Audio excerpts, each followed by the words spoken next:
வணக்கம். என்ன செய்ய போகிறார் விஜய்? இதுதான் கடந்த 2 நாட்களாக தமிழக மக்களின் ஒட்டுமொத்த எதிர்பார்ப்புங்க. யாருக்கும் பெரும்பான்மை இல்லை. ஆகவே கவர்னர் ஆட்சி தான் வரும். வரலாற்று திருப்புமுனையாக டிஎம்கே, ஏடிஎம்கேவுடன் கூட்டணி அமைத்து ஆட்சி அமைக்கப் போகிறது. இப்படியாக மீண்டும் பிஜேபி மற்றும் திராவிட கட்சிகளின் சூழ்ச்சியை வென்று மக்களின் நம்பிக்கையை காப்பாற்ற விஜய் அவர்கள் போராடிட்டு இருக்கிறாருங்க. வழக்கமாக தனிப்பெரும் கட்சியை ஆளுநர் ஆட்சி அமைக்க அழைத்து சட்டமன்றத்தில் மெஜாரிட்டி நிரூபிப்பதுதான் மரபுங்க. ஆனால் விஜய் காங்கிரஸ் ஆதரவுடன் 113 எம்எல்ஏக்களின் ஆதரவு கடிதத்தை அளித்ததாகவும், அதாவது 118 ஆதரவு கடிதங்களை கொடுத்தால் விஜய் ஆட்சி அமைக்க ஆட்சேபனை இல்லை என்பது கவர்னருடைய நிலைப்பாடுன்னு சொல்றாங்க.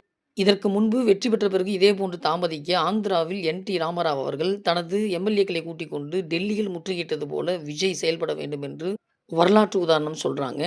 கூட்டணி கட்சியான காங்கிரஸ் நாளை ஆளுநர் மாளிகையை முற்றுகையிட்டு போராட்டம் நடத்துவோம்னு அறிவிச்சிருக்கிறாங்க.